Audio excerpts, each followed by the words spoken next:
Kalau saya misalnya beli kopi kapal api misalnya, kopi kapal api, udah saya beli produknya, sudah saya habis tuh kopinya, kemasannya itu tanggung jawab siapa, Kak?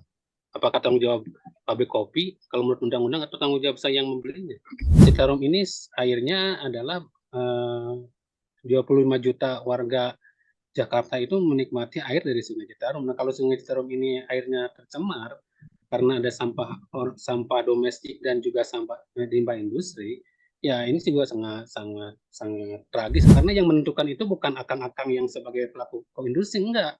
Tetap aja pelaku pembuat kebijakan dalam hal ini yaitu tadi pemerintah pusat dan pemerintah daerah. Padahal yang namanya sampah tidak hanya masalah KLHK dan PUPR yang menyiapkan infrastruktur, tapi juga yang paling penting adalah kebijakan di hulunya terkait dengan packaging.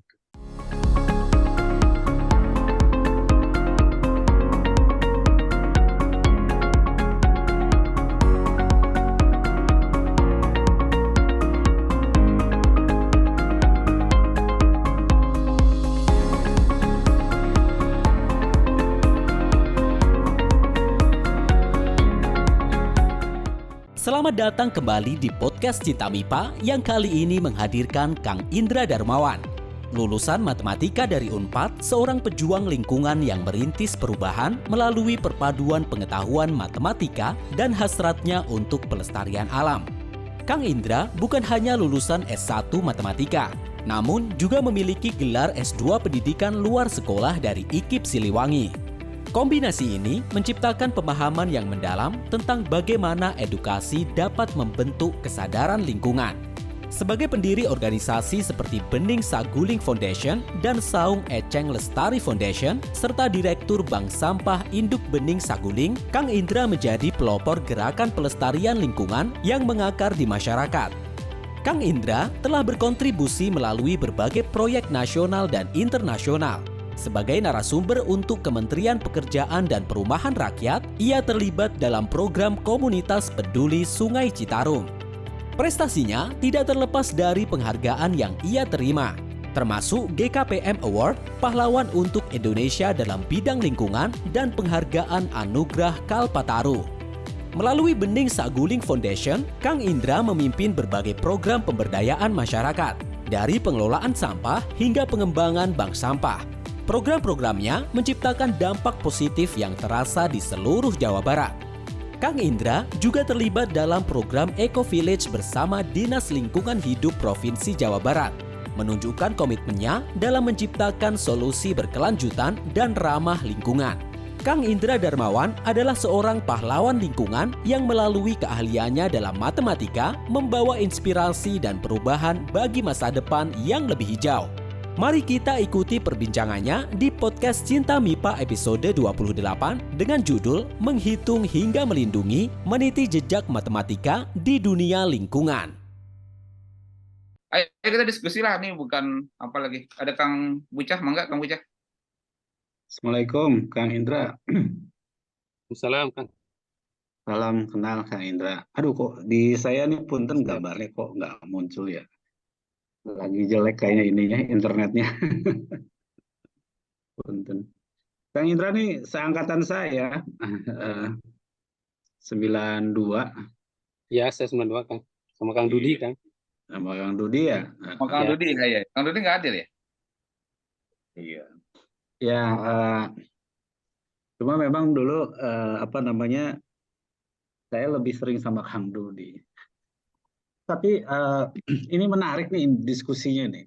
Kalau kita diskusi antara industrialis dengan aktivis lingkungan ini sebetulnya harus dapat cari titik temu ya.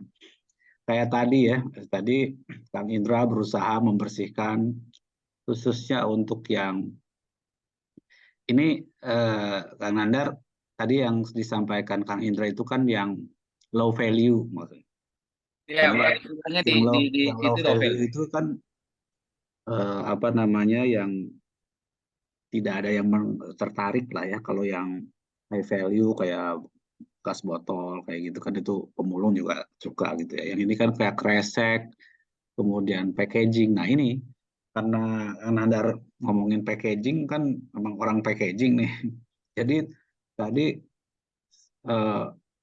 Kang Indra misalkan ngumpulin 60 ton itu seminggu, sementara di hulunya itu cuma sejam gitu 60 ton. Ini 4 jam satu pabrik. satu pabrik gitu ya. Memang betul, memang harus ada keseimbangan. Kalau tidak seimbang, tetap aja akan terus banyak. Yang kedua, nah ini saya ingin dapat ilmu nih dari Kang Indra. Sekarang kan paradigmanya tadi ya, masih paradigma lama, kumpul, angkut, buang. Kira-kira yang bisa diganti dengan apa, Kang? Kalau saran dari Kang Indra gitu. Ini kita sambil diskusi. Oke, mungkin saya sedikit berbicara dulu tentang Citarum ya kan. Jadi yang kami lakukan 60 ton itu memang sesuai dengan jatah dari itu ya, dari recycle ya.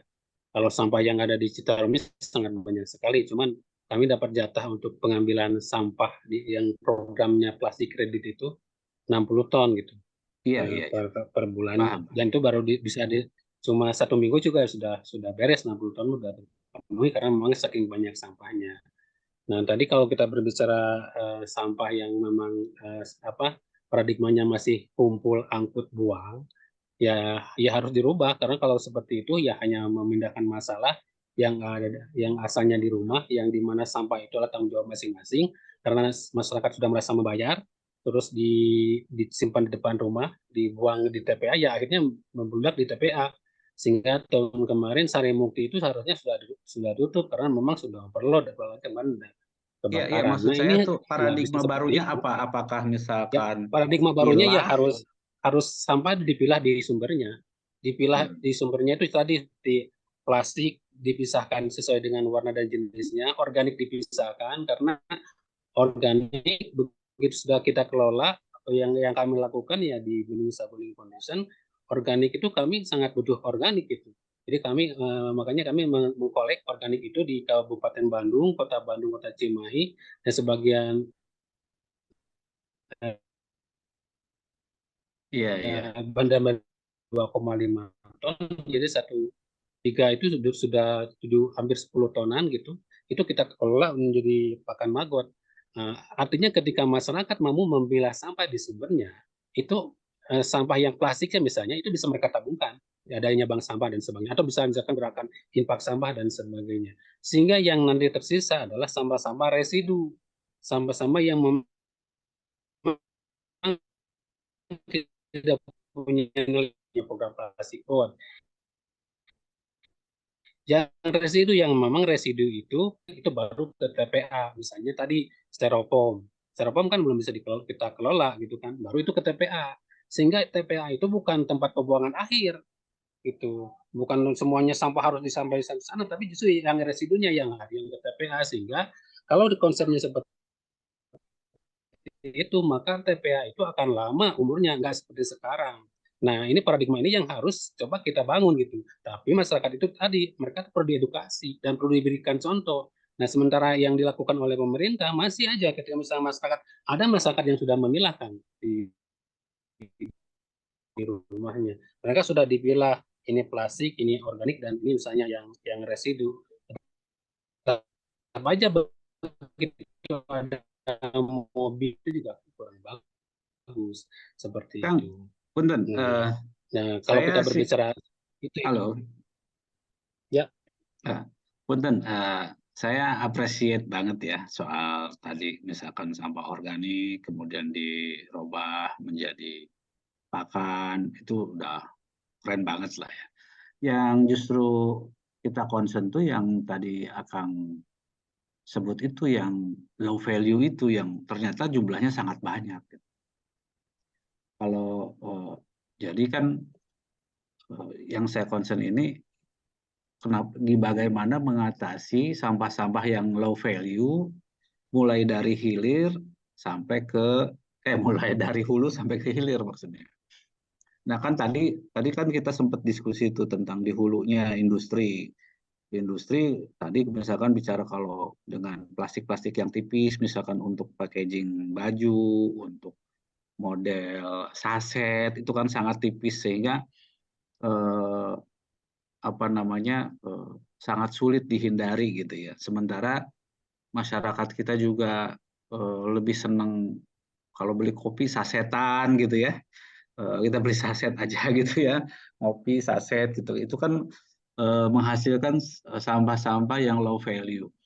Nah, ini justru itu yang saya concern tuh gimana tuh mungkin dari ini ada yang angkat tangan dari BPSDM barangkali ada ide juga. Silakan Bang. Kang Indra dulu mungkin, habis itu nanti ke Kang Denny. Kang Indra ada tambahan, ada jawaban terhadap pertanyaan yang Kang. Ya, kalau dari saya tadi harus ada kebijakan saset kopi, saset dan sebagainya itu terlalu membludak. Jadi Indonesia itu kalau menurut saya terlalu liberal terkait dengan kebijakan dengan packaging, terutama plastik. Gitu. Kalau misalnya kita coba misalnya belajar dari misalnya apa Putus-putus Kang. dari Kang Indra dan putus. sebagainya, sampo gitu. Nah, karena kan kenapa di sana itu kan dibiasakan yang kalau kita mau ngopi ya datang ke kedai kopi gitu. Nah, sekarang kan di Bandung sekarang sudah mulai ramai tuh. Ada kedai-kedai kopi apa yang kafe-kafe itu menurut saya itu sangat bagus gitu. Nah, tapi itu harus diiringi oleh kebijakan dari pemerintah pusat. Nggak bisa. Saya pernah nanya ke Kang Odin ketika Kang Odin masih ada ya. Ada yang namanya konsep Kang Pisman. Saya nanya ke Kang Odin sama Kang Emil juga. Kang Odin gimana terkait dengan Kang Pisman itu? Terkait dengan pengurangan sampah plastik itu. Apakah bisa di konsumen apa di hulunya? Atau Kang Odin nggak bisa di hilirnya, harus di hulu. Gitu. Yang namanya pemerintah daerah baik itu kabupaten maupun provinsi itu nggak bisa mengertikan itu. Yang bisa adalah penyelesaiannya adalah kebijakan di hulunya. Cuma yang jadi masalah ketika kita ngobrol tentang masalah sampah, yang hadir itu adalah DLH, nggak PU, nggak pernah hadir kalau kita ngomong masalah sampah adalah Kementerian Perindustrian dan Perdagangan. Maka kalau saya sendiri, saya dari pihak NGO, saya sangat keras sekali terkait dengan masalah itu. Gitu. Kalau misalnya kita masih sepakat bahwa kita masih di dunia, masih di era modern plastik, masih dibutuhkan plastik, tapi tolong dong. Oke. Gini, putus-putus. Plastiknya dibatasi, jangan sampai sampahnya luar biasa. Wah, yang namanya misalnya ini apa yang namanya gitu ya harganya 5.000 kemasannya wah sekali di dalamnya angin itu lahir karena kebijakan kan nggak bisa misalkan kita menyerahkan kepada konsumen supaya konsumen memilih untuk membeli produknya yang ramah lingkungan nggak bisa karena pendidikan masyarakat di kita masih kebanyakan ya menengah ke bawah seperti pendidikan kecuali mungkin kayak misalnya di level-level kita lah misalnya. Oke. Izin sebelum ke Kang Denny ya. Kebetulan saya dipas, tapi kan saya coba jaga-jaga, saya jadi moderator. Sebenarnya kembali itu yang ya, oke Kang Indra ya. Sebenarnya ya ada Kang Buca juga di sini. Kayaknya we can do something lah Kang Buca dari MIPA itu. Penanganannya dari hulu. Iya, tapi hulunya nggak sampai ke industri banget. Hulunya itu sebenarnya di tingkat user lagi sebenarnya, nggak sampai ke lapangan. Jadi kalau kita sekarang di rumah nih, lihat aja di rumah, berapa kali terima dari Tokopedia segala macam, itu udah over packaging semua. Dan itu solusinya bukan dihilangkan plastiknya juga, karena risikonya sangat tinggi juga. Anda beli kacamata, beli sesuatu, kemudian di jalan kebentur, pecah juga, itu risikonya gede juga. Bagaimanapun, pasti harga barang jauh di atas harga kemasannya, itu sudah pasti. Betul ya? Nah, tetapi kemasannya itu homogen, sama sebenarnya. Jadi yang ngebungkus jam tangan kalau Anda beli, yang ngebungkus sampo kalau Anda beli, yang ngebungkus saya bicara kayak Tokopedia beli-beli pokoknya online ya, bukan Gojek ya, bukan GoFood dulu. Jadi yang membungkus apapun yang Anda beli itu bubble wrap, which is materialnya sama dan dia belum kotor, gitu loh Kang Buca. Ya saya bicaranya ke Kang Buca jadi if we can count on it, counting ya, untuk sebuah Bandung itu berapa data paket per hari, itu berapa ton, itu dikumpulkan nilai ekonominya gede, dan itu tidak bicara high value dan low value lagi, industri plastik itu pasti makan. kami pasti makan sisa plastik bubble wrap. Kenapa? Belum kotor. Kemudian belum terlapisi apa-apa. Karena bubble wrap itu, saya harus cek lagi data. Saya ingat saya itu bukan multi layer, dia masih monolayer. Satu polietilen. Jadi bisa dicacah, Kang Ucah, dan dijual. Selesai. Dan nah, sekarang bagaimana di masyarakat itu kalau kita nerima paket, wrappingnya ditaruh satu, kumpulin Kalau itu. maaf Kang Nandar, kalau kayak bungkus Indomie, Nah, aku mau sasetan masuk. itu sama itu. Aku mau masuk dulu. Itu dulu Kang ya. Ini paling mudah tuh. Nah, kemudian kita bicaranya jadi jenis-jenis packaging nih Kang Bicaya, jenis-jenis packaging. Yang kedua, yang kan tadi kebetulan Kang Indra banyak sebut, sampo. Kemudian sampo, belum kopi Kang Bocah, belum. Beda ya? Sampo, sorry, yang paling sering McD lah, saset kecap, saus, itu sejenis Kang Bocah. Itu sejenis, dan itu multi layer sebenarnya. Ada alu di situ, ada polipropilen di situ, ada polietilen di situ. To be honest, kami orang packaging tidak mudah itu mengolahnya. Nggak bisa, itu harus dikupas. Itu nggak bisa di-recycle. Aluminium tidak bisa dilemparkan ke tungku polietilen. Sesederhana itu. Jadi, tapi itu bisa perginya ke tambahan batu bata, Kang Buca. Pernah nggak ada brick yang dari itu bisa. Jadi arahnya ke situ. Nah, tapi kalau dicampur lagi yang lain, susah lagi. Nah, itu siapa orang-orangnya? Jadi termasuklah kopi. Kenapa saya pisahkan kopi saset dikit? Karena dia kering, Kang. Kalau yang sampo sama itu kan dia basah ya, Kang Buca ya. Itu perlu air untuk membersihkannya. Kalau udah ke kopi saset, di situ ada Kitato ya, biskuit, Tenggo segala macam, itu masih bisa 1 liter. Jadi udah 3 tuh. Udah 3 jenis. Itu more than enough kalau Anda kumpulkan. Nah, terakhir yang kamu bisa sebut tadi Indomie itu sesuatu yang hebat banget di packaging. Bagi kami orang packaging, Indomie itu sangat hebat. Kenapa? Murah sekali. 1 layer bisa di print. Wow, hebat. Memang itu capaian dunia packaging. Itu udah setipis mungkin karena dia ngejar Kang, izin Kang, saya boleh balik nanya enggak? Nah, kalau saya misalnya beli kopi kapal api misalnya, kopi kapal api, udah saya beli produknya, sudah saya habis kopinya, kemasannya itu tanggung jawab siapa, Kang? Apakah tanggung jawab pabrik kopi kalau menurut undang-undang, atau tanggung jawab saya yang membelinya? Saya mau menghindari itu jujur. Saya lihat begitu, saya orang packaging. Begini Kang, karena kalau misalnya tadi kata Kang misalnya harus misalnya itu bisa dibikin bikin paving block, itu pembicaranya sudah lain Kang. Ya betul, nggak, maksud saya kenapa saya menghindari itu, kalau tanggung jawab kan dikejar. Kalau dia ada nilai ekonomi, orang yang mengejarnya. Iya. Itu yang saya lihat di Filipina. Saya presentasi di Filipina 3 tahun lalu, dan mereka puterin roda ekonominya. Jadi kalau tanggung jawab tuh you have to do it. When you have to do it, you find the way not to do it because obligation.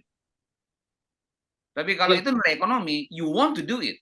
Ya makanya kan itu kan hasil dari kebijakan ya kan, produk-produk seperti ya, betul. Tadi kalau misalnya PT seperti itu kan memang itu mudah didaur ulang ya kan. Iya. Jadi, sehingga industri daur ulang juga bisa berjalan. Tapi ketika betul. Nah, saya bicara sama yang low value, yang multi layer itu kan nggak bisa didaur ulang. Saya bicara dengan teman-teman industri daur ulang, akhirnya mereka bicara jadi hipokrit. Karena ketika mereka investasi sebuah mesin daur ulang, Kang, itu harus di-feeding terus. Mesin harus jalan terus, feeding 60 ton itu nggak akan ada apa-apanya. Ujung-ujungnya, teman-teman industri daur ulang mengimpor sampah. Sampah di rumahnya nggak bisa dia bersihkan. Kenapa? Feeding industrinya nggak continuous. Sementara mesin harus jalan. Akhirnya mereka membersihkan sampah orang barat, impor sampah. Nah ini yang betul. Peta ini, Kang Indra pasti tahu itu. Peta ini kok kayak nggak pernah diucapkan dengan vokal gitu loh, Kang. Ya kita bicara ke akademis kita ya, nggak pernah diungkapkan dengan vokal. Kalau kita bicara dengan angka-angka itu vokal banget. Kita mengumpulkan 60 ton, kami diproduksi itu 60 ton itu cuma 2 jam satu sales. Sales itu ngopi makan siang 5 orang itu udah 500 ton. Gini, balik lagi ke ini ya. Kita kan berupaya mencari solusi tentang terutama yang sampah-sampah yang low value lah gitu ya. Kan kalau dari perspektif Kang Indra itu memang di hulunya itu harus dibenahi lah kan kayak gitu. Apakah lewat kebijakan dan sebagainya lah. Gitu. Tetapi kan di industri sendiri kan tidak sesederhana itu kan. Karena misalkan jenis-jenis packaging itu juga teknologinya berbeda, materialnya berbeda gitu kan. Kemudian juga apa namanya penanganannya juga berbeda. Nah, seperti tadi kan antara teknologi untuk packaging saus kecap dengan sampo aja kan berbeda ya. Nah, sebenarnya di BIPA kan ada ahli-ahli kimia nih. Mungkin nanti perlu juga nih ngobrol sama Pak Dekan yang orang kimia. Iya, Ahli-ahli betul. kimia, Itu ahli-ahli poin saya. fisika. Itu gimana di diteliti lah supaya packagingnya itu yang lebih simpel gitu ya. Yang lebih simpel dan misalkan tidak terlalu sulit gitu. Misalkan kayak tadi kan misalkan ada industri pengolahan limbah tapi karena kotor gitu ya sampai akhirnya dia butuh bahan baku, bahan bakunya malah ambil dari luar. Padahal sampah di kita juga banyak. Berarti kan ada hal lain misalkan mulai dari soal pengumpulannya gitu kan supaya tidak kotor kan gitu. Mulai dari situ. Nah, tapi kalau di hulu di industri mungkin ini riset-riset kimia nih yang perlu diarahin ke sana gitu supaya ya minimal ada packaging itu mudah terurai gitu ya. Kalau yang Ya itu sekarang yang nanti kita lagi undang tren Kang Eman lah. Indra ini enggak ini terus wah ini tanggung jawab industri nih padahal di sisi lain industrinya juga ini enggak simpel nih kan kajian apa namanya untuk material bahan baku packagingnya supaya dalam tanda petik ramah lingkungan itu seperti apa. Mungkin kita ingin dapat Ya, masukan dari Kang kita Denny nggak ya seperti kita ini Izin. sorry saya izin saya pause dulu yang ini. Kita masuk ke pertanyaan atau tambahan dari Kang Denny karena Kang Indra punten ini ya saya lebih menikmati begini ya, mudah-mudahan Kang Indra juga. Kalau sebelumnya kita bicara zaman kuliah, Kang Indra mana Ya, saya agak geser benar-benar geser ke nowadays ya, what you're doing today siap kan ya. Kang ya. Punten ya Kang ya. Dan Ya, jadi ya, sedikit ya lebih Kang. Saya ingin sedikit berbicara tentang Citarum aja karena memang core saya di Citarum gitu. Jadi Citarum selama ini kan termasuk dibilang ada sungai terkotor di dunia kan. Dan Waduk Saguling itu merupakan sapi yang raksasa terbesar di dunia. Dan Citarum ini airnya adalah 25 juta warga Jakarta itu menikmati air dari Sungai Citarum. Nah, kalau Sungai Citarum ini airnya tercemar karena ada sampah domestik dan juga sampah limbah industri, ya ini juga sangat sangat sangat tragis kalau menurut saya. Nah, salah satu sampah domestik itu tadi, ya plastik diantaranya paling banyak, yang dihadirkan dari 4 kabupaten kota. Itu cekungan Bandung itu, Kabupaten Bandung, Kota Cimahi, Bandung Barat, dan Kabupaten Bandung ya. Nah, ini merupakan salah satu concern saya di situ gitu. Yang salah satu yang paling banyak itu di situ tadi kan, yang low value itu. Nah, bagaimana kita berbicara di satu sisi mungkin saya adalah para aktivis lingkungan yang ada di Citarum, kita juga terus juga akang-akang yang berbicara tadi masalah industri packaging. Nah, ini harus kita sinkronkan kan. Jangan sampai berbicara di satu sisi saja.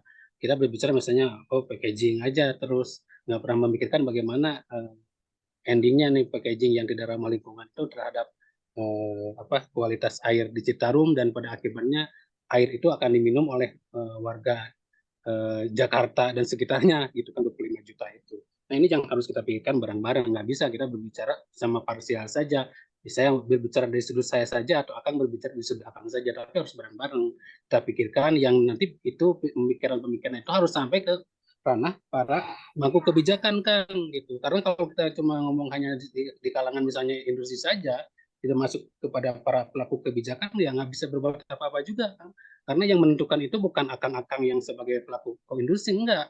Tetap aja ya pelaku ikut membuat kebijakan dalam hal ini, yaitu tadi pemerintah pusat dan pemerintah daerah. Itu mungkin Kang yang perlu kita coba sinkronkan pemikiran ya pada malam hari ini.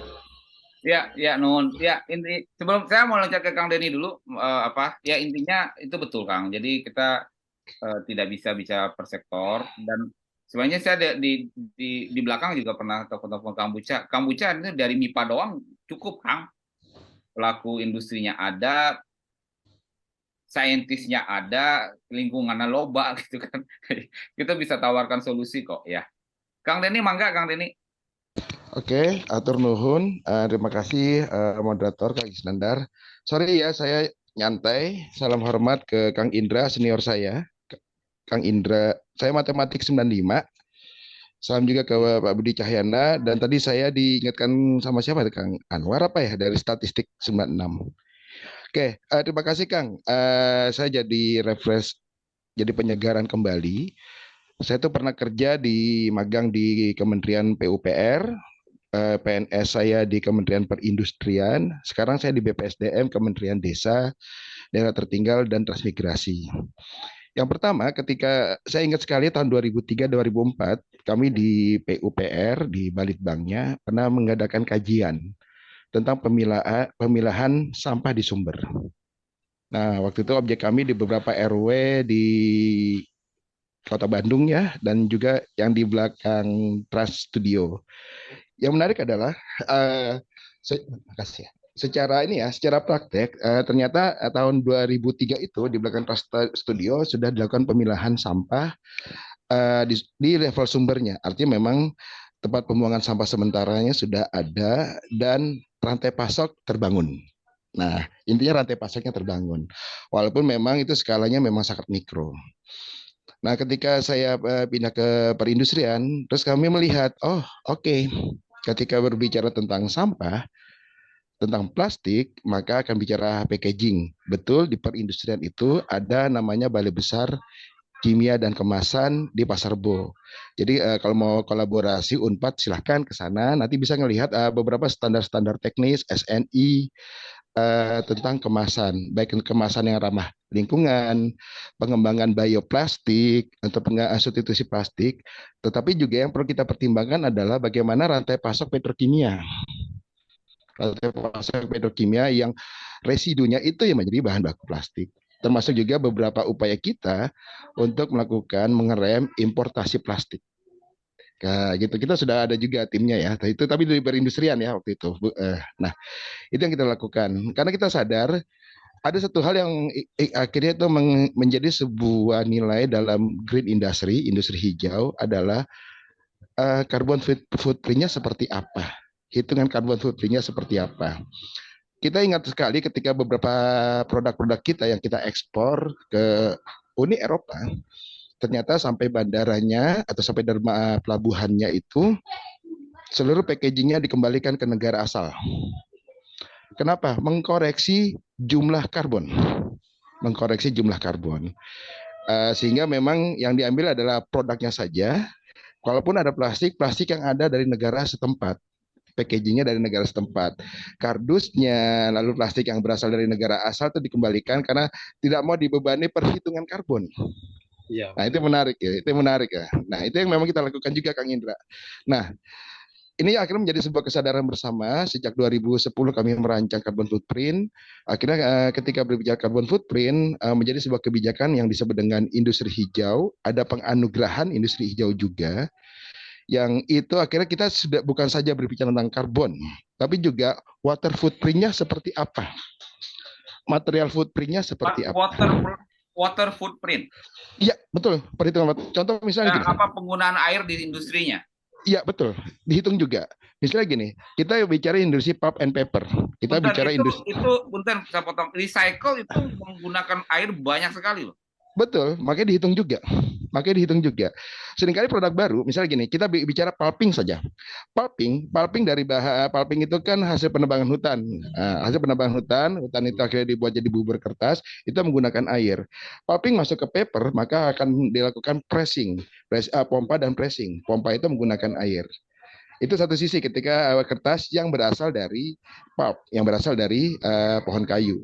Bagaimana dengan kertas yang misalnya dari kertas-kertas recycle? Itu juga sama, dihancurkan juga. Dihancurkan juga, kita bisa melihat itu di beberapa perusahaan, anak perusahaan Sinarmas ya, yang melakukan pembuatan kertas daur ulang. Betul, airnya dihitung juga, termasuk juga material. Sehingga memang dari sejak tahun 2014 kita walaupun hanya kalau di Undang-Undang Nomor 3 tahun 2014 tentang industri, memang hanya 7 sektor yang lahap energi. Tetapi kita juga sudah kalkulasi, misalnya gini, semen, berapa sih kita bisa mendapatkan 1 ton clinker semen? Misalnya seperti itu ya. 1 ton clinker semen ternyata kita bisa mencapai 600.000 joule, kalau saya tidak salah ya. Dan ternyata itu kalah dengan semen yang dibangun oleh teman-teman dari Jepang. Oh wajar, Jepang lebih efisien. Berikutnya bagaimana dengan keramik? Kebayang keramik kita kalah kompetitif untuk penggunaan energinya. Iya, kalahnya sama siapa? Sama Vietnam. Kita kalah sama Vietnam. Perhitungan energinya, padahal kita punya gas. Gas itu bisa konsumsi energi di mana Kang Denny paling banyak? Kenapa? Konsumsi energi paling banyak di mana di keramik? Konsumsi ketika ininya proses pembakarannya. Proses pembakarnya banyak. Keramik itu kan bagaimana dari clay itu dibakar. Proses pembakarannya itu menggunakan energi banyak. Dan biasanya contohnya keramik itu kan turunannya bukan hanya keramik gerabah, Mas. Ya. Tapi juga ada keramik misalnya keramik untuk tile, untuk pembuatan lantai. Ada juga keramik yang ternyata yang lebih advance lagi untuk refraktori atau keramik tahan panasnya. Yang itu juga ternyata memang energi sangat banyak. Nah, oke, kita melihat satu sisi berarti ada persoalan rantai pasok. Rantai pasok supply-nya ada, demand-nya ada, tapi nggak ketemu. Jadi saya lihat para aktor-aktor ini, stakeholder ini ternyata mereka supplier dari satu sisi, dan mereka juga ternyata juga menjadi konsumen dari sisi yang lain, tapi saling tidak bertemu. Nah, makanya perlu dibangun peta jalan. Lalu bagaimana solusinya? Oke, ada beberapa level yang saya lihat ya. Yang pertama, kita bisa lihat nih peraturan menteri baru banget. Peraturan Menteri SDM nomor 12 tahun 2023. Yaitu bagaimana penggunaan co-firing untuk PLTU.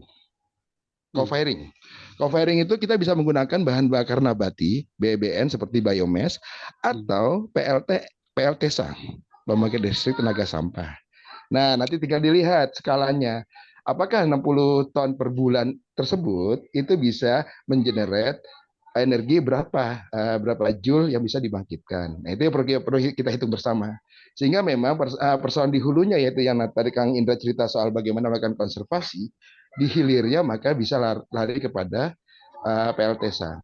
Atau yang substitusi kedua. Substitusi kedua ini adalah bagaimana melakukan blending material untuk beberapa industri seperti industri semen. Semen, kita bisa ngelihat nanti teman-teman kalau sempat ada yang melakukan magang atau kayak kunjungan ke Semen Padang, itu ada namanya teknologi yang menarik, yaitu Waste Heat Recovery Power Generation, yang dia ternyata menggunakan sampah-sampah tadi untuk pembangkit panas tersebut dialirkan untuk proses clinkernya. Nah, itu WPHG itu bisa menjadi sampah-sampah tersebut menjadi sumber bahan bakar untuk energi semen. Atau jika di skala tertentu, ternyata teman-teman di Indosemen pun juga pernah melakukan blending material sehingga mereka mendapatkan carbon credit mechanism, CDM. Nah, itu blending material dalam pembuatan semennya. Nah, blending material juga menarik gitu. Ternyata memang mereka gunakan faba, walaupun ternyata faba hari ini merupakan bahan baku industri, bukan lagi limbah B3.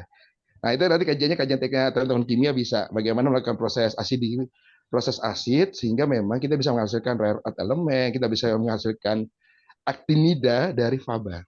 Walaupun memang jumlahnya ppm, tetapi kalau skalanya itu 50 ton per hari, 50 kg per hari 1 tahun, kita bisa mendapatkan thorium ataupun uranium yang lumayan. Seperti itu. Nah, yang ketiga, ini yang menjadi problem. Makasih. Siap. Ya, biar kembali ke Kang Indranya, sorry. Yang ketiga ini untuk ke Kang Indra. Ini memang yang perlu rekomendasi di level teknis, Kang, yaitu di level Pemdanya. Apakah ada alat transportasi pengangkut sampah yang sudah dipilah? Kan tidak ada. Ini problemnya kan, pengangkutan sampah itu kan seringkali langsung Katakanlah di rumah sudah dipilah, ketika ada pengangkut sampah digabungin lagi.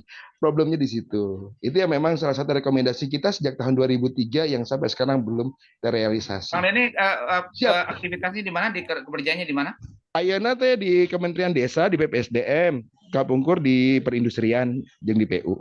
Kang Indra mungkin ada tanggapan. Mohon, makasih. Punten ya kalau melebar. Terima kasih. Ya Kang, nuhun Kang. Jadi kalau misalnya kan sekarang sudah ada itu yang sampah yang low value itu jadi KRDR ya bagi pabrik-pabrik semen seperti Indosemen juga kan sudah nerima di mana yang low value itu kan dibakar menjadi bahan bakar yang di pabrik semen. Tapi sayang itu kan tidak ekonomis karena harganya mereka menerimanya Rp400 per kilo. Dan itu sudah di balpres gitu, Rp400 per kilo itu udah dicacah, udah di balpres. Jadi itu sangat tidak memungkinkan bagi para pelaku daur ulang dan juga bagi masyarakat karena biaya untuk mencacah yang low value dan di balpresnya jauh lebih mahal kan.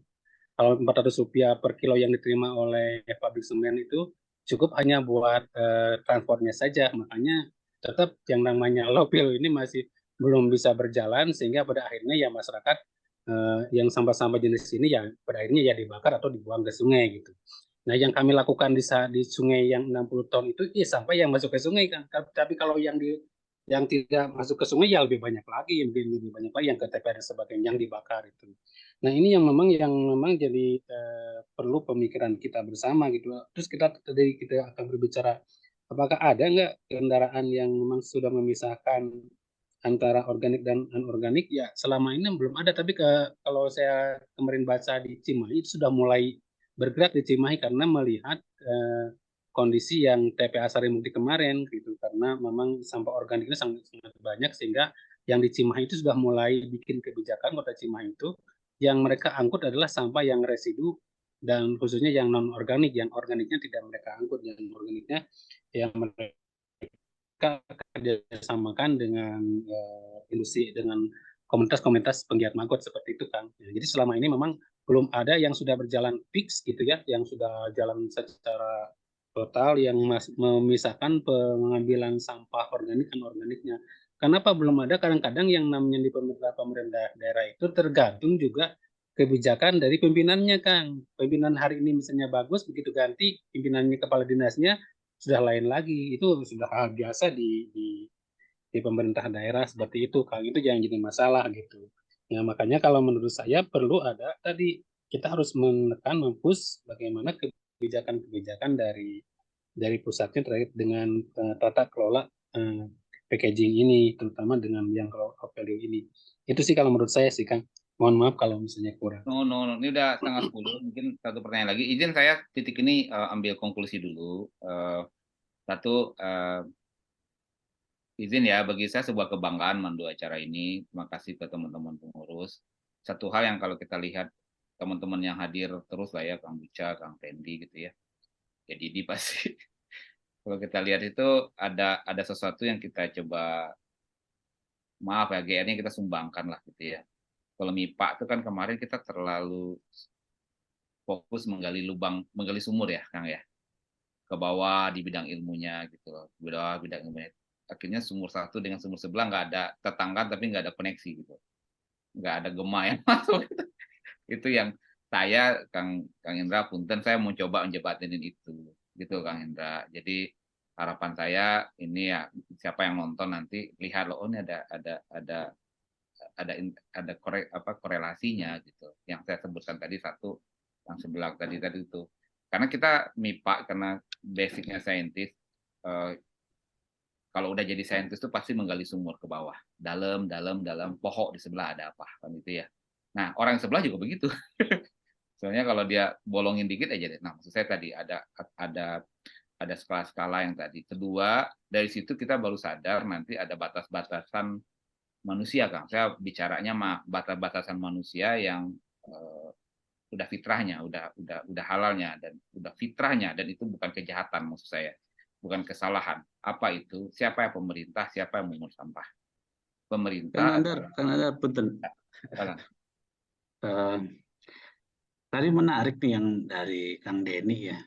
Kang Denny saya ingat Kang Denny dulu Matematik 95 ya, kayak Ini paling Siap Kang, ketemu dulu. siap Dulu, Kang. Sekretaris Himatika dulu Kang. iya, iya, iya, saya ingat. Iya, iya. Eh, apa namanya? Tadi kan diceritakan tuh kan ini ada balai besar industri dan packaging. Ya, kimia ada kemasan, Balai Itu Besar kan Kimia kemasan Kemasan. di kalau kita fokus aja di satu itu ya, kita bikin diskusi nih, balai besar kita undang, balai besar packaging, kita undang Kang Indra aktivis lingkungan, undang juga dari industri packagingnya, dan juga dari saintis dari mungkin dari kimia ya kali ya. banyak itu dari kimia semua, Kang. Packaging Nah, kimia semua. saya tuh kebayang kalau misalkan tadi kan salah satu solusi untuk yang low value sampah itu, sampah yang low value itu adalah salah satunya untuk bahan tenaga listrik ya, Betul Kang. PLTSA ya. PLTSA Nah, Kang. cuma kan Tenaga PLTSA listrik, itu tenaga kalau sampah. itu dibakar ya, Kang Denny ya, atau Yang kayak di diapain Solo. ya? Hah? Kayak yang di Solo, Kang. Dibakar ya? Ya, proses pembakaran. Jadi Nah, berarti kan, dari heat nah, menjadi jadi electricity. nah, itu kan pembakaran, kan ada polusinya tuh. Nah, mungkin orang-orang kimia Unpad gitu ya bisa mencari solusinya supaya ketika dibakar itu polusinya jadi rendah kan gitu, kasih campuran apa gitu kan mungkin atau apa gitu ya. Sehingga solutif gitu. Jadi Saya ingat, kalau nggak salah sampah. yang ke TSA itu eh, polusi udaranya udah berkurang, Kang. Karena itu ada afterburner-nya, memang dibakar lagi. Oh gitu ya. Betul ya, Kang Denny ya? Betul, betul. Nanti dia punya prinsip cogeneration berjalan, Ya, yaitu ya. Jadi prinsip energi, cogen di apa namanya asap yang terbuang itu ya, di capture lagi, dialirkan itu lagi. di burn lagi. Iya, dia untuk burning lagi. Ketika heatnya dia sudah rendah, maka barulah yang pertanyaan kampanye kemarin terjadi, yaitu CCS, Carbon and Capture Storage-nya. Oh Seperti itu. iya iya ya kampanye. Jadi Gitu loh, kalau ini prosesnya itu.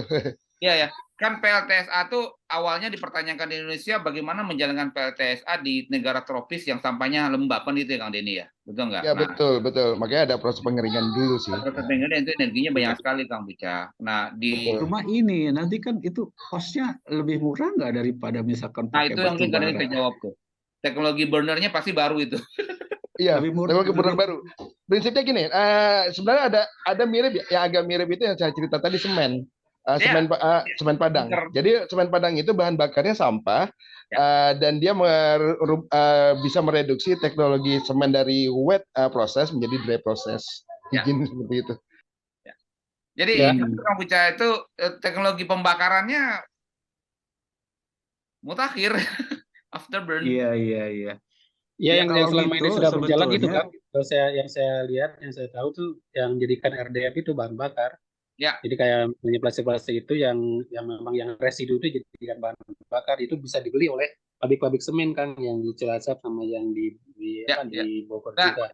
Cuma dia memang pembeliannya harganya masih murah gitu, Kang Buca, Rp400 per kilo. Yang itu sudah dicaca dan sudah di balpres gitu. Kang Jadi Buca itu sehingga tidak bisa berjalan.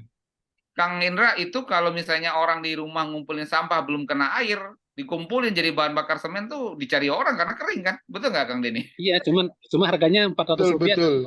Ya per kan, kilo. kan terlalu sampah. murah Saya itu. kan maksudnya bukan dikolek Kang, saya beli sesuatu, saya nabung ngumpul kan, betul nggak? Dia nabung bener-bener ya nggak berjerih payah untuk ngumpul, maaf, bukan pemulung kan, pelaku di rumah, betul Kang Denny ya, betul nggak? Berapa lama sih kita apa namanya sehari beli apa, seminggu beli apa kan gitu ya, Ya, dikumpul-kumpul. betul, betul.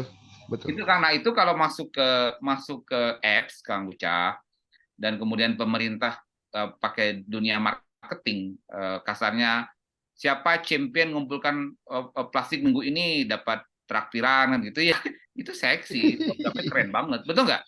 Nyumpah ngumpulin doang gitu kan. Ya Nah, kerjasama sama itu kayak yang dilakukan ada tuh apa influencer siapa tuh yang iya bagi ya kayak sampah gitu. gitu kan gitu Pikir ya. gue di kantor bakal kayak gitu.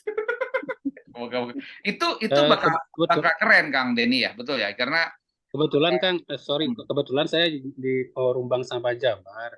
Jadi kami itu kan punya forum yang namanya Forum Bank Sampah Jabar. Jadi para bank sampah induk itu ngumpul. Jadi kami punya ya tempat diskusi di situ, di mana masyarakat itu kan ngumpulin sampah yang lokal itu, nanti dikumpulkan di bank sampah unit. Lalu di bank sampah induk, dari bank sampah induk masuk nanti dikirim ke pabrik semen. Ya, ya. Cuma yang jadi kendala adalah tadi di harganya itu tidak masuk, Kang. Kecuali tadi kalau misalnya ada intervensi dari pihak Ada intervensi, pemerintah ada daerah, intervensi, bagaimana harus ada ya sekali lagi itu, kalau itu dijadikan bagaimana mata pencarian. mesinnya, bagaimana. Kalau punten kita harus batasin Kalau dulu ya. misalnya hanya pure dari Makasih ya. masyarakat, kan nggak bisa. Nggak Betul, bisa. kita harus batasi dulu nih. Kita harus batasi dulu. Kita pasti secara akademis tidak happy juga ada anak bangsa kita mencari uang dan membuang sampah itu dulu ya. Kita harus tegas dulu, betul kan? Kita nggak pengen orang hidupnya dari pemulung doang kok. Please, kita harus sadar dulu itu. So kalau itu dianggap yang ekonomi berapa dia menjual, I think we are on the wrong direction. Tapi kalau itu sampah yang dihasilkan dan tadinya zero value, dia kumpulkan kemudian dikatakan Rp400 saya dari misalnya dari Riung Bandung bawa ke Dago mengumpulkan eta bensin lebih banyak juga, tapi ya saya happy, itu beda lagi, betul ya Kang Neni ya, itu beda lagi. Kalau dia diapresiasi itu bakal skala ekonomi, bukan, kita nggak bicara skala ekonomi, kita bicara efek terhadap kebudayaan, itu beda, itu cost-nya nggak perlu dilihat, efeknya gila-gilaan gitu loh. Jadi kalau ini dikumpulkan berapa ekonominya, kita berarti benar-benar bermimpi ada orang yang station di situ sebagai pemulung. Saya rasa I think we are on the wrong direction. Sorry. Gitu ya. Silakan, mungkin ada ini bagus nih jadi diskusi. Ada lagi karena Kang Indra, kita senang nih diskusinya karena dapat masukan dari aktivis lingkungan yang saya juga baru lebih terbuka gitu ya, karena ini memang harus kita sambungkan ke hulunya, ini ke industrinya gitu ya. Gitu. Tadi kan kalau salah satu solusi untuk yang low value, sampah yang value itu kan untuk jadi tenaga listrik lah dijual gitu ya. Cuma kan masalahnya ketika ada forum bank sampah udah menjalankan itu misalkan, tapi ternyata cost-nya nggak masuk gitu kan gitu ya. Nah ini perlu barangkali kan gini, ini saya nanya nih ke kalangan industri, sebenarnya kalau packaging itu berapa persen sih dari produk cost ya, saya gambarkan ya. Saya jawab ya. Kalau Anda yang ngerokok itu plastiknya itu cost-nya paling 1-2% si plastiknya. Terhadap harga rokok. 1-2%. Tapi saya lihat dua industri nih. Industri rokok itu 1%. Dia nggak akan terlalu peduli. Industri plastik itu plastik yang mahal dan VIP. Harganya 2 kali lipat dari plastik polipropilen yang sama dipakai di Citato. Artinya di industrinya kami pengen banget menjual situ karena susah. Itu plastik dewa, susah bikin plastik rokok itu susah. Itu loh 1%. Kemudian kalau Anda bermain ke level UMKM, misalnya keripik-keripik lah Kang Bucah ya, keripik singkong dari Lampung, dari segala macam. Sadly, saya harus bicara, sedihnya itu kadang-kadang cost-nya bisa 20-30% dari itu. Kenapa? Karena mereka minta di print. Sebenarnya masalahnya bukan di bahan bakunya. Ketika di print, MOQ-nya jadi naik, mereka nggak bisa beli, MOQ-nya naik, akhirnya di industri membebankan cost itu ke biaya packaging. Gitu Kang Bucah. Oke. Maksud saya itu nanti, kan ini bisa masukan nih, misalkan ke pemerintah. Kan itu kecil tuh biaya kalau untuk industri kan, dengan 1% misalkan.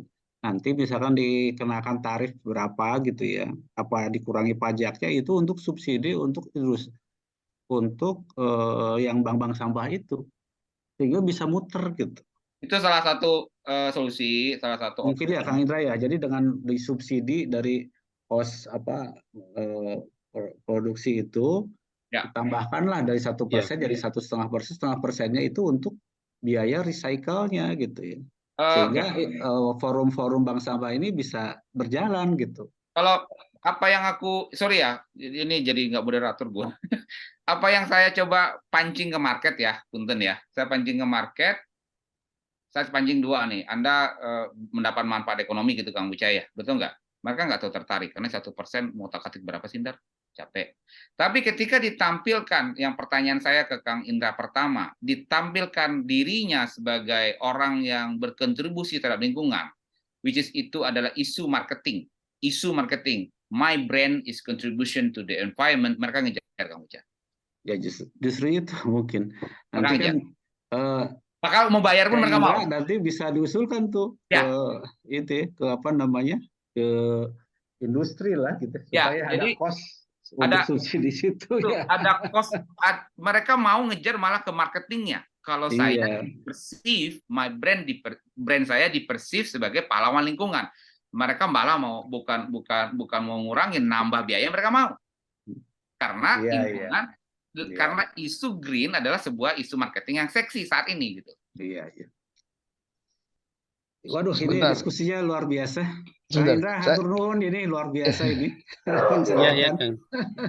Ya itu tadi kalau kita berbicara dari sisi aturan, kan, kalau misalnya sebuah produsen nih, kayak misalnya kopi kapal api, dia menggunakan kemasan yang low value, yang multi layer itu, dan ketika konsumen membelinya dari produk itu kemasannya masih tanggung jawab si produsen kan sebenarnya. Iya. Tapi masih belum berjalan. Nah, harusnya tadi bahwa produk-produk yang memang tadi yang misalnya yang ramah lingkungan itu yang bisa didaur ulang itu ya istilahnya harus ada semacam reward dari pemerintah atau dari konsumen. Terus sementara yang produk-produknya yang tidak ramah lingkungan itu harus disiapkan juga cost dari produsennya bagi para pelaku pelestari lingkungan. Contohnya seperti tadi yang plastik kredit ini. Ya kami punya program plastik kredit ini yang bayar malah Eropa gitu kan, harusnya kan betul. Saya nggak mau nambahin di sini kenapa Eropa mau bayar, saya tahu kenapanya. Harusnya kan produk yang dari Indonesia, dari kayak misalnya kapal api, Wings, Unilever dan sebagainya, harusnya mereka yang bayar bukan Eropa. Ini kita tutup ya. Cuma kan di Indonesia belum ada itu. Bentar. Ini jadi asik nih. Kita batasin dulu. Punten saya cuma jawab yang Kang Indra tadi. Bentar ya. Kalau misalnya kita sebut brand besar, tadi kan saya jawab ke Kang. Sorry ya, saya jadi diskusi jadi narasumber. Punten besar. Kalau yang disebut Kang Bucah tadi dan saya jawab brand itu mau, itu tidak berlaku terhadap brand besar. Saya harus batasin dulu. Kenapa? Brand besar mengatakan, buat apa saya udah terkenal kok? Saya nggak perlu terkenal gara-gara lingkungan lagi. Itu satu. Kedua, ketika didekatin mereka dengan Anda punya kewajiban, mereka bahasanya tidak terucap, tapi saya yang mengucapkan dengan bahasa premannya. You minta kontribusi saya lagi, saya sudah memberikan pekerjaan untuk sekian juta orang. Nah, seperti itu kan? Nah, benar, itu bahasa mereka. Jadi itu end up-nya di situ. End up-nya di situ. Bahasanya mereka tuh akan berhenti di situ, Kang Indra. Jadi, sorry Kang, saya dengan teman-teman yang dari akhirnya berbenturan. Dari Sungai Watch itu, kami di Bali itu, teman-teman kami di Bali itu selalu mengaudit Kang, sampah-sampah yang masuk sungai itu jenis-jenis apa aja gitu. Yang paling banyak adalah ya Unilever salah satunya. Pasti. Itu seperti itu. Nah makanya saya berbicara begini, harusnya para pelaku kebijakan di pihak pemerintah pusat itu dengan para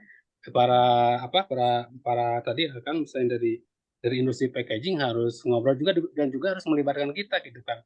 Selama ini kami itu yang berbicara terkait dengan sampah hanya 3 kan stakeholdernya, para pelaku, terus tadi PUPR sama KLHK. Nggak pernah kita diajak berbicara terkait dengan misalnya dengan Kementerian Perindustrian dan Perdagangan. Sementara mereka hanya ngobrol dengan industri besar kan. Sementara para pelaku lingkungan nggak pernah diajak bicara, gitu yang lucu, sehingga lahirlah produk-produk baru yang memang itu yang tidak ramah lingkungan. Contoh misalnya Le Minerale, tiba-tiba ada Le Minerale yang misalnya 3 liter dan sebagainya, itu kan sebenarnya yang tidak ramah lingkungan. Tapi kan toh itu hadir dan itu tanpa ada semacam pertimbangan-pertimbangan terkait dengan masalah lingkungannya. Banyak juga produk-produk yang lain yang misalnya yang tempat-tempat minum yang 350 mili lah, yang 250 mili lah, yang tidak ramah lingkungan. Ini tiba-tiba konsumen dihadirkan hal seperti itu, jadi bingung gitu konsumen dan kami itu. Nah, kenapa? Karena mereka para industri dan para kebijakan di pusat itu tidak pernah melibatkan kita, gitu. Nah, kalau saya sebenarnya Kang, saya ingin membatasi terkait dengan masalah Citarum sebenarnya. Jadi kalau kita berbicara masalah sampah hulu hilir ini jadi melebar sebenarnya. Kalau saya sih sebenarnya lebih fokus bagaimana di Citarum, tapi nggak apa-apa lah kalau misalnya kita mau berbicara ke sana, itu tadi kita harus berbicara semua stakeholder, kita duduk bersama berbicara masalah itu. Tidak bisa hanya industri produsen sama pemerintah dalam hal ini Kementerian Perindustrian dan Perdagangan saja nggak bisa seperti itu, Pak. Setelah jadi sampah baru kita masyarakat menyalahkannya KLHK sama PUPR. KLHK gimana nih, sampah banyak nih, sampah tidak terkelola. PUPR bagaimana nih infrastrukturnya? Padahal yang namanya sampah tidak hanya masalah KLHK dan PUPR yang menyiapkan infrastruktur, tapi juga yang paling penting adalah kebijakan di hulunya terkait dengan packaging. Iya, setuju Kang Indra, setuju. Nanti saya pikir nanti kapan kita harus bikin satu forum ini. Kita ada forum. Kita undang semua.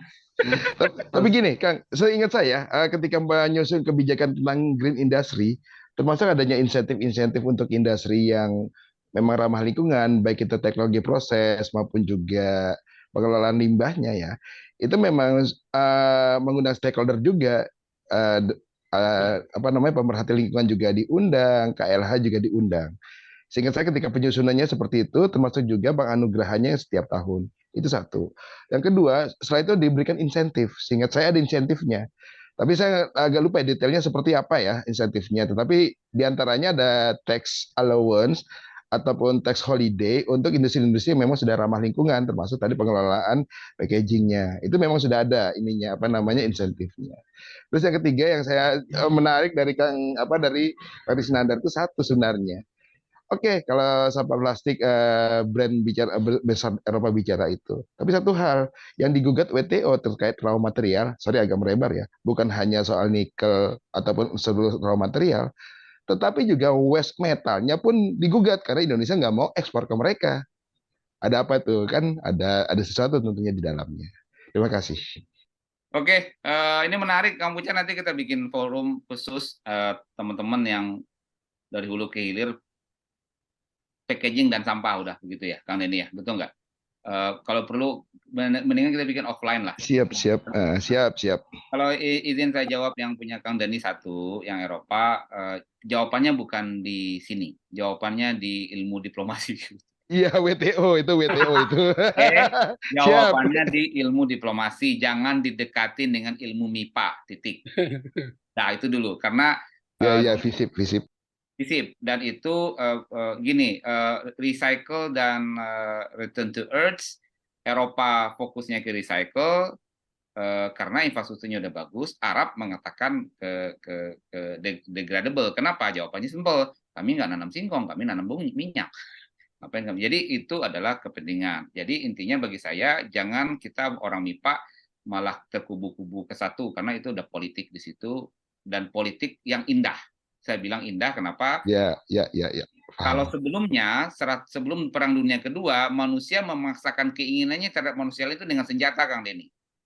Sekarang manusia memaksakan keinginannya pada manusia lain dengan diplomasi, dengan WTO, dan itu biasa aja, udah. Nah, jadi kalau Anda dekatin dengan MIPA, kita salah, udah gitu aja. Ya, betul. Ya, ini bukan Uruguay, tapi putarannya. Nah, jadi itu dulu. Jadi nikmati aja, karena sorry saya tutup ya. Ada saat saya ngambil pameo satu, kita orang MIPA, kita belajar dari dogma sains, kita akan terjebak untuk menganut pada satu dogma sains dan we will be used by somebody else kalau kita tidak melebar pikiran kita. Sementara ini angka 90-an semua ya. Zaman kita kecil disebut yang jahat itu kolesterol, betul nggak Kang Denny? Tahu-tahu dikatakan yang jahat bukan kolesterol, yang jahat adalah gula. So dogma sains bisa berubah, bro. Kenapa Anda harus Kenapa Anda harus harus fokus banget pada satu mazhab gitu loh, itu maksud saya. Poin saya apa yang Kang Denny sebutkan tadi, jangan dideketin dari dogma sains, itu adalah politik. Dan politik yang indah. Saya bilangnya indah. Betul Kang, saking indahnya itu kembali ke kimia dasar itu. Oke, ini menarik banget, udah lebih Kang Indra, saya terima kasih. Ini salah satu seksi yang paling bagus ya Kang Puca ya.